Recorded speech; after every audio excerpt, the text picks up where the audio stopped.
Granite குவாரிகளில் நரபலி கொடுக்கப்பட்டதாக எழுந்த புகாரில் 4வது நாளாக இன்றும் தோண்டும் பணி நடைபெற்று வருகிறது.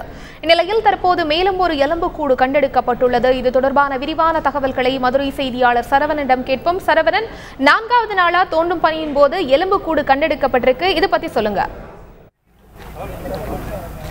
மதுரையில் கிரானைட் குவாரியில் நரபலி கொடுத்ததாக கீழவளவைச் சேர்ந்த சேவற்குடியன் என்பவர் கூறிய புகாரை அடுத்து அவர் சுட்டிக்காட்டிய இடத்தில் சின்னம்பலம்பட்டி என்ற ஒரு சுடுகாட்டில் கடந்த 4 நாட்களாக தோண்டும் பணியானது நடைபெற்றது. முதல் கட்டமாக கடந்த 13ஆம் தேதி தோண்டும் பணியில் 4 எலும்புக்கூடுகள் கைப்பற்றப்பட்டு அது மேலூர் குற்றவியல் நீதித்துறை நடுவர் உத்தரவின் பேரில் சென்னைக்கு தடய அறிவியல் பகுப்பாய்விற்காக அனுப்பி வைக்கப்பட்டது. இந்த நிலையில் மேலும் 10 அடி தோண்ட வேண்டும் என்ற சகாயம் குழுவின் பரிந்துரையின்படி 10 அடி தோண்டும் பணியானது நடைபெற்றது. 16க்கு 14 நீள அகலங்களில் தற்போது தோண்டும் பணியானது நடைபெற்றது. அதில் 2வது கட்டத்தில் நோண்டப்பட்ட 4வது நாளான இன்று மேலும் ஒரு எலும்புக்கூடு கிடைக்கப்பட்டுள்ளது.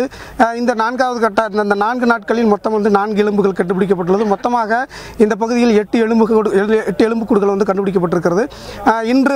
இன்றுடன் இந்த தோண்டும் பணியானது நிறைவு பெறுகிறது என்று அறிவிக்கப்பட்டுள்ளது. இந்த நரபலி தொடர்பாக மொத்தம் 8 எலும்புக்கூடுகள் கைப்பற்றப்பட்டுள்ளன. இந்த 8 எலும்புக்கூடுகளும் சென்னைக்கு தடய அறிவியல் பகுப்பாய்விற்காக அனுப்பப்படுகிறது. அங்கு இந்த ஊரில் அதாவது அந்த எலும்பின் தன்மைக்கேற்ப, அதாவது எலும்பு எப்பொழுது மண்ணில் புதையுண்டது என்ற ஒரு வருடத்தை கணக்கிட்டு அப்போது இந்த ஊரில் யாரெல்லாம் இறந்திருக்கிறார்கள் என்பவர்களே அவர்களுடைய உறவினர்களை சென்னைக்கு அழைத்து சென்று அங்கு டிஎன்ஏ பரிசோதனை செய்யப்படும். அதுவும் அவர்களுடைய டிஎன்ஏவும் எலும்பினோட டிஎன்ஏவும் ஒன்றாகும் பட்சத்தில் அவையெல்லாம் அறிக்கையில் சேர்த்து கொள்ளப்படும். ஏதேனும் ஒத்துவராத, அதாவது ஒன்றுபடாத டிஎன்ஏ இருக்கும் பட்சத்தில் அந்த எலும்புக்கூடுகள் நரபலி கொடுக்கப்பட்டதா என்பதை ஆய்வு செய்வதற்காக காவல்துறையினர் திட்டமிட்டுள்ளனர். இந்த நடவடிக்கைகள்லாம் இன்னும் அடுத்த கட்ட சில நாட்களில் நடைபெறும் என்று காவல்துறை வட்டாரங்கள் தெரிவிக்கின்றது.